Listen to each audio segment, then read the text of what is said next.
Living in a brand new house that you've been sleeping on the couch for 3 months because you're so sick and you can't escape it. And the smell is bothering you. It's burning your throat. My eyes are running in the morning. I feel so out of it when I wake up. It's not normal. And you just want to die. I have a critical update on the condition of new built homes and the surge of mold toxicity cases. New homes right now are literally causing homeowners drastic and dangerous health effects as a result of the widespread poor quality of construction. And it's not just low-end Lennar homes. I'm going to show you guys a couple in Houston whose new built property mansion is infested with mold. Mold is literally everywhere. And we're also going to listen to warnings from other current homeowners and inspectors. And we're also going to look at what the financial cost could be for mold remediation. And at the end of this video, I'm going to give you guys the top 10 most important warnings about purchasing a new home. And welcome back to Real Estate Mindset. You guys already know this video is going to be absolutely bonkers. Now, what we're going to do is we're going to start out with a brand new situation from a couple that purchased a high-end home that is literally, I've never seen anything like this. There's mold everywhere. And you guys, once again, this is in my own backyard here in Houston. Listen to this video. We wanted to just kind of move back into the city and enjoy, city life. This is the place Angela and Terry Taylor picked to spend their retirement. A 4-story home by Pelican Builders in Somerset Green, a small gated community located off of Old Katy Road. Soon after they moved in back in 2020, strange things started happening. There was condensation on the windows and doors. In the morning when we wake up, just tons of condensation. And Angela started getting sick. She started not feeling well, and it was always, she started having rashes on her arms and started feeling bad, having headaches and being sick all the time. Eventually, a doctor was able to determine what was wrong. Mold in my sinuses. My doctor has commented that my mold counts are probably the highest she's ever seen in 32 years. The Taylors say they had no other choice but to move into an apartment. We're trying to retire one of these days, and now we're having some of the most expenses we've ever had in our life, more so than when our kids were in college. I mean, this is it's unfathomable that we're in the position we're in. When they say they couldn't get any help from the builder, the Taylors got a lawyer. It's nothing short of tragic. Attorney Ernest Freeman has been representing new homeowners whose houses have been deemed uninhabitable not long after the owners moved into them. The reason, mold. It's extraordinarily bad. The counts are well into the hundreds of thousands of spores per cubic meter in a lot of areas. Put in brand new drapes. We went inside the Taylors' home wearing masks to see the mold for ourselves. We can see it, and it's also all within the walls. The couple and their attorney say the contents of their home are also contaminated and will have to be thrown away. On the outside of the home, you can see where the mold has started to grow beneath the stucco. It's not safe for anybody to be there. That's because Ernest Freeman says much of the mold in these homes you can't see. He says it's in the walls. And so you have a hot buildup of hot, humid air in the attic. In the event that you have an underventilated attic, that hot air then builds up a little micro high pressure and it has to go somewhere. So what it'll do, instead of going up, that hot air will go down into the house. And so if the builder doesn't properly seal between the attic and the living spaces below, that hot ambient air will find its way typically into wall cavities within the house below. And when that hot air gets in wall cavities and comes into contact with the backside of a wall that's being air conditioned, you'll have condensation. And so it doesn't take very long in that situation for you to have what we call a systemic mold problem. I mean, this was a full tilt, we'll take care of you offer. Ben Westcott is the attorney representing Pelican Builders in its case with the Taylors. He says Pelican offered to make repairs to the Taylors' home. We literally said to this family, we'll fix everything that's wrong with your house at no cost to you. Just let us come into the house and do it. And the reality is, if that had happened, we wouldn't be in the situation we're in now. When I heard that kind of slime ball, at least my opinion, slime ball attorneys say that, well, what if they constructed the house properly? Wouldn't they not be in this situation now if they had quality labor? I mean, these guys, absolute trash. Now, I want to listen to one more video on a case of a new home built in Houston. But again, I want you guys to understand, once the mold is in your walls, it can spread everywhere and destroy all of your belongings, your clothes, your couches, things like that. In fact, right now, Scott Walters, one of my YouTube friends, is going through that exact thing. And thank God, after 2 years of being sick and freaking out, not knowing what it was, they finally figured out it was the mold. Let me play the video that came out 2 months ago about a woman and her family purchased a new home, and now they had to move out because it's no longer safe to live there. And I want you guys to pay attention at the customer service of the builder.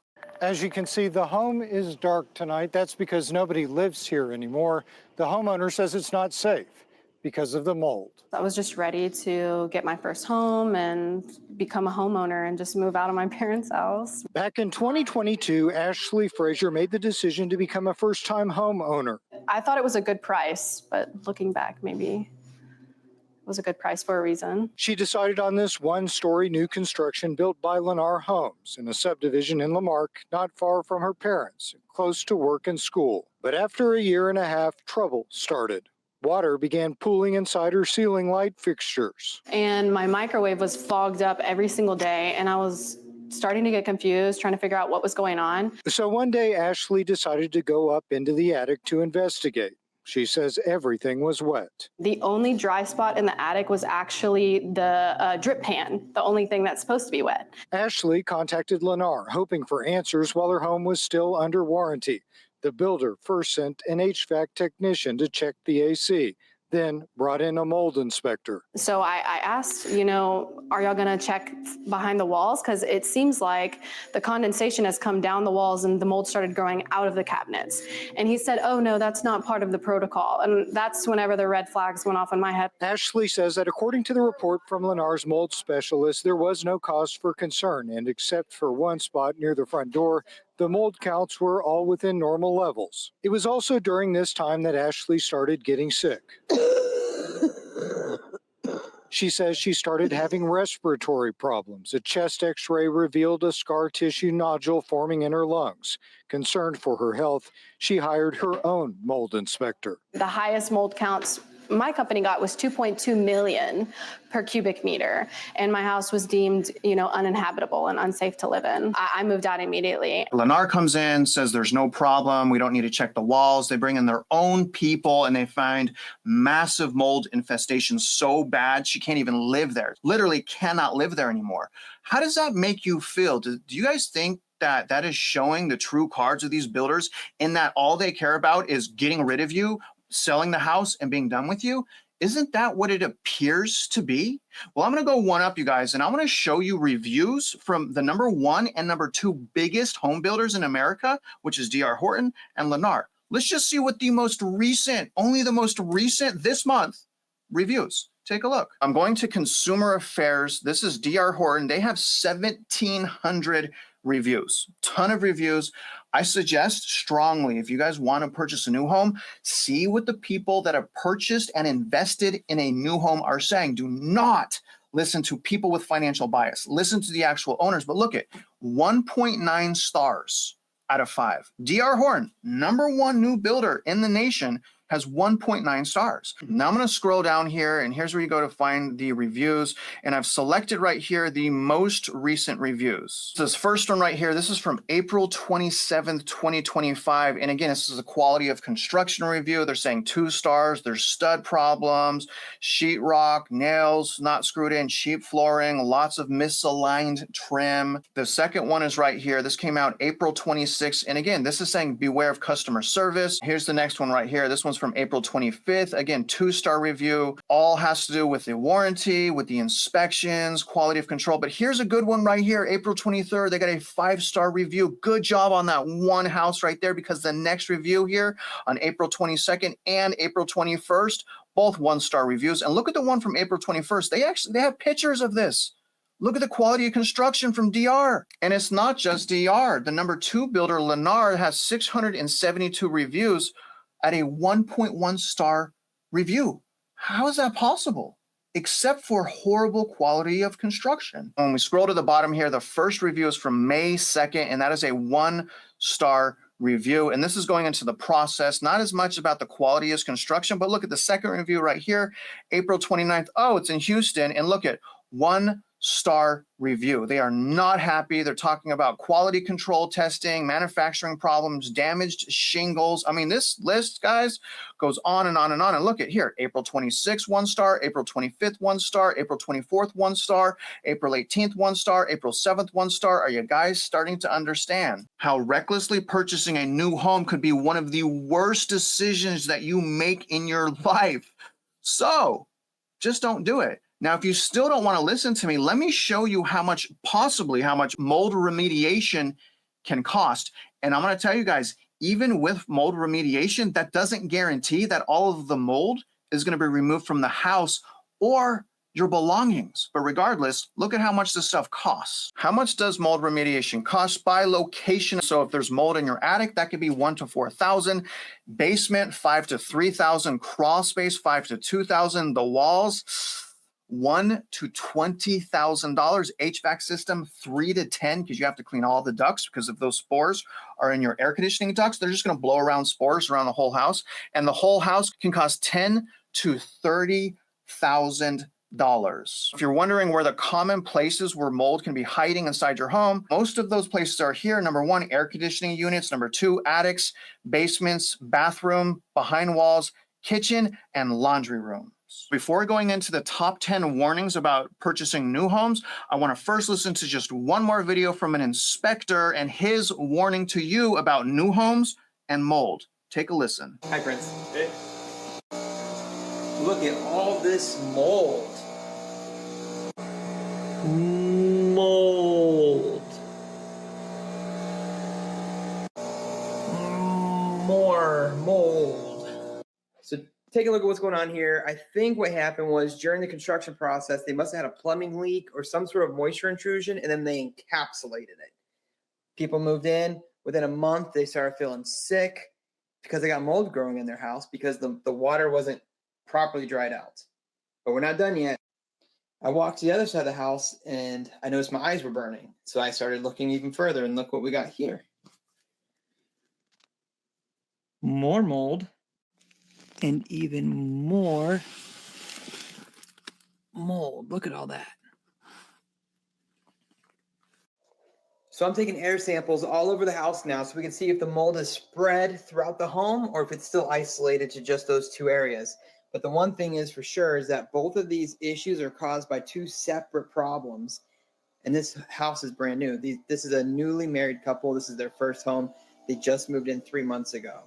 So these issues are from when the home was built. These are not new issues. Let me ask you guys something. Based on what you just witnessed, would you purchase a new home that was built over the last, say, 5 years? Because personally, I don't think that I would. Even if I got the deal of my dreams on a new home, am I going to die living in it? Does it have mold? Was it built right? Can you prove it to me? Well, how could you prove it to me when your inspections aren't working? If they were working, you wouldn't be moving into mold homes. It is what it is, guys. I want to go over now the top 10 warnings that you guys need to pay attention to if you decide you do want to purchase a new home. So the number 1 thing, starting with number 1, is during the construction process and even after building, get your own inspection done. Do not, as you learned in that Lennar video, do not, I repeat, assume that the home is well built, and do not assume that the builder's inspections are good enough for your health. You want to do multiple inspections during the construction process, and you want to use your own people. Now, number 2 warning is generally these new home communities have a lot higher property taxes. For example, I purchased a new home. My property taxes here in Houston is 3.52%. That was done back in 2018, which is 7 years ago. So I think that house is okay. I haven't had any issues so far, knock on wood. Number 3, When you go to visit these communities, never sign in with the builder. But if they force you to sign in, make sure to put your realtor's information down, because some of these new home builders, if you don't sign in from day one, they entrap you. They say, oh, you can't use your realtor, and therefore you don't have as much protection as you would have had if you would have signed in with your realtor's name. Number 4, and this is a really important one, always, guys, always run comps on the property and do not get trapped in one of these price cut schemes. A lot of times these new home builders will say, oh, we're going to cut the price on this house $100,000, but even with the $100,000 cut, it's still over market value. So the only way to determine whether or not they're not tricking you is by running those comparables and doing a market analysis on the subdivision. Number 5, understand that if for any reason you want to sell your home, if you've just bought a new home, that you will be competing against the builder. And generally, when you compete against the builder, you're not going to win, because builders offer insane, crazy incentives that you could not afford to offer. You just don't have the equity to compete against the developer builder. Number 6, and this is a bad one. Most of these transactions comes with something called an arbitration agreement built within the special warranty deed, which shackles many, many homeowners from being able to properly sue these new home builders for faulty construction. In other words, they're forced to stay out of the courts into arbitration. And because of that, attorneys, a lot of them, don't even want to touch cases involving poor quality of construction. So be aware of that. Number 7, and this is a really bad one as well. We see this with IPCs, which is interested party contributions. We see this with seller contributions, but builders right now are clearly steering, which is against the law, except for who? New home builders. For some reason, they get a loophole where no one else does, in that they can steer you. They could say, if you got to go to my lender, or we're not going to give you a 4%. You got to use my title company, or we're not going to pay for the owner's title policy. They steer you into using their people so that they continue to profit off of you.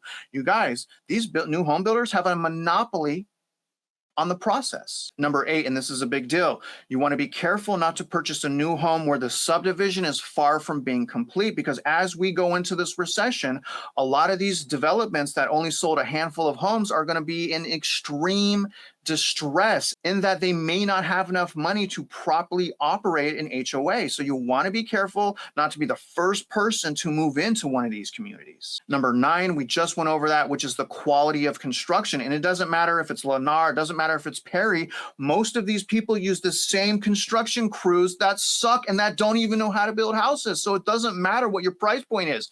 All new home builds right now are at risk of mold infestation. So you got to make sure it doesn't happen to you. Number 10 is the awful quality of service and customer service after closing. I've seen so many situations to where if you don't get things done before you close the transaction, when you close, they're going to put up the peace sign and they're going to try to get rid of you because they don't want to take care of you because they've already made their profit. Those are your top 10 warning signs for new homes. Let me know if you guys enjoyed this video. Don't forget to go to the links, learn how to buy real estate, learn how to set yourself up, because as we go through this recession, some of us that have been waiting and preparing will find the home of our dreams. And I'm pretty sure it's not going to be a new home. And other than that, if you guys are out there investing in yourselves, investing in real estate, you guys already know I wish you luck and I hope you win.